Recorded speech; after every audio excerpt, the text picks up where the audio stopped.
Have you ever seen somebody at the store or out and about, wherever you may be, and you're thinking, I know that person, and you're not quite sure though. You're watching them and trying to figure out where you know them from, or vice versa.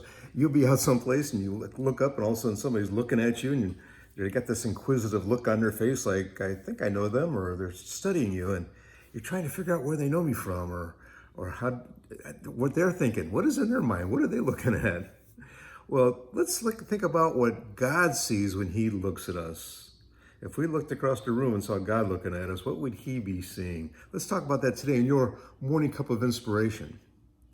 Well, the first thing God sees is our heart. He looks at our heart.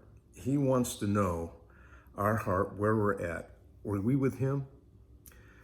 Over in Matthew 24:12, it talks about in the latter days, which I believe we're living in. It says that, and because lawlessness will abound, the love of many will grow cold. And it's that cold heart, people that have turned on God, that's the person, that's what he may see. He may see that in you or in me. And he's there for us, but we've turned cold on him, or people have turned cold on him. And we see it in the news every time we turn it on now. How many people have a cold heart?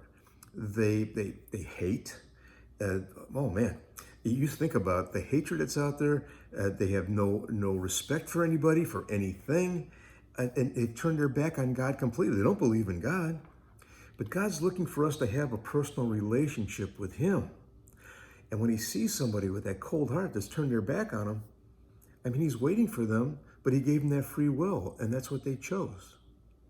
But then, you know what's really more offensive to God than even somebody that's turned their back completely on him?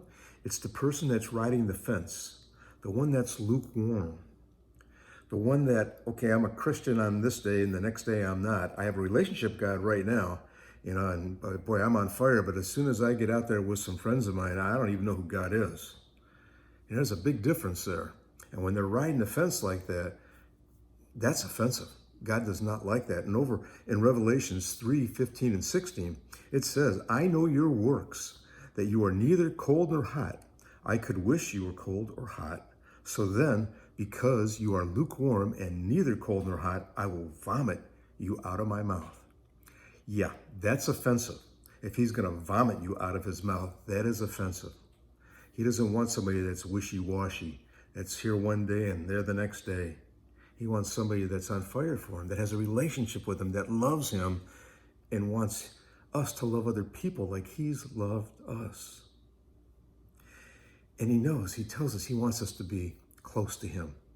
Over in Matthew 5:16, it says, in the same way, let your light shine before others so that they may see your good works and give glory to your Father who is in heaven.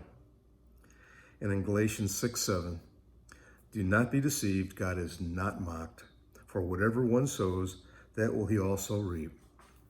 See, when people see God's love in us and sees our relationship with God, when they see that, they know we have that true relationship. They want to be part of that. They ask questions. They watch. You see people watching you. They're watching you because you have that relationship. And I hope you have that relationship today. You see it here. The ice cold, they've turned their back on God. The lukewarm, God vomits out of his mouth.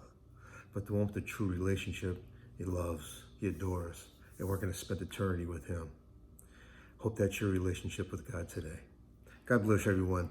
Have a wonderful day, and I look forward to seeing you again for another morning cup of inspiration.